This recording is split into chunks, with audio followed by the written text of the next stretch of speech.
Assalamualaikum warahmatullahi wabarakatuh. Perkenalkan, saya Putri Ramadhani dengan NIM 241100064. Pada kesempatan kali ini, saya akan menjelaskan materi dengan judul Servis Strategi dalam Pengembangan Learning Management System (LMS). Untuk itu, saya di sini memenuhi tugas pada mata kuliah Manajemen Layanan Teknologi Informasi yang diampu oleh Bapak Iqbal Jamaluddin MKom.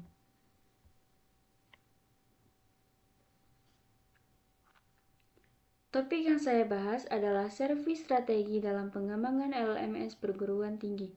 Melalui pembahasan ini, saya akan menjelaskan langkah-langkah penyusunan servis strategi yang berorientasi pada nilai dan kebutuhan pengguna. Pertama, saya melihat permasalahan yang sering terjadi pada LMS.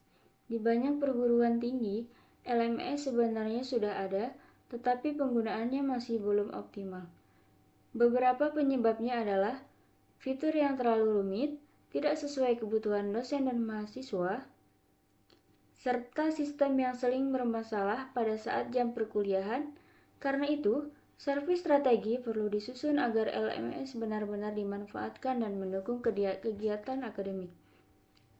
Setelah memahami latar belakang dan tujuan penyusunan servis strategi, langkah selanjutnya adalah menyusun strategi tersebut secara bertahap agar LMS yang dibangun benar-benar dapat digunakan dan berjalan dengan baik. Penyusunan servis strategi pada LMS tidak dilakukan secara langsung, tetapi melalui beberapa langkah. Langkah yang pertama yang saya lakukan adalah menentukan nilai value layanan LMS. Menurut saya, LMS harus menjadi media utama pembelajaran daring dan hybrid, bukan hanya pelengkap. Selain itu, LMS juga harus memudahkan interaksi antara dosen dan mahasiswa serta membantu proses belajar menjadi lebih efektif dan efisien.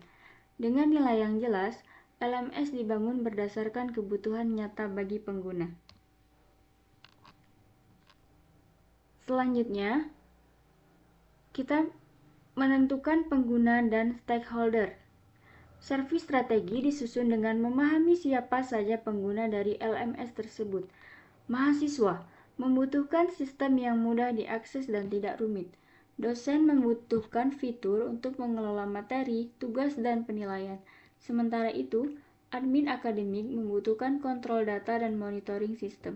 Dengan memahami kebutuhan setiap pihak, LMS dapat dirancang agar mudah digunakan dan relevan.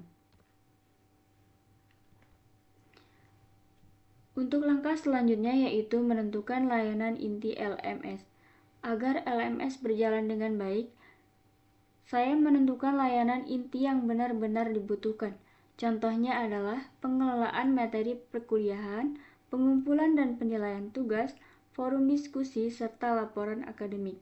Fitur di luar kebutuhan utama tidak terlalu diprioritaskan, supaya LMS tidak terjadi terlalu kompleks dan tetap nyaman digunakan. Untuk langkah selanjutnya, yaitu pengelolaan biaya, infrastruktur, dan risiko. Servis strategi juga harus mempertimbangkan biaya, infrastruktur, dan risiko layanan. Biaya mencakup pengembangan sistem, penggunaan server atau cloud, pemeliharaan, serta pelatihan pengguna. Selain itu, ada risiko seperti gangguan sistem atau keamanan data akademik. Oleh karena itu, servis strategi disusun dengan perencanaan infrastruktur yang andal, sistem backup, dan keamanan data agar LMS dapat berjalan secara stabil.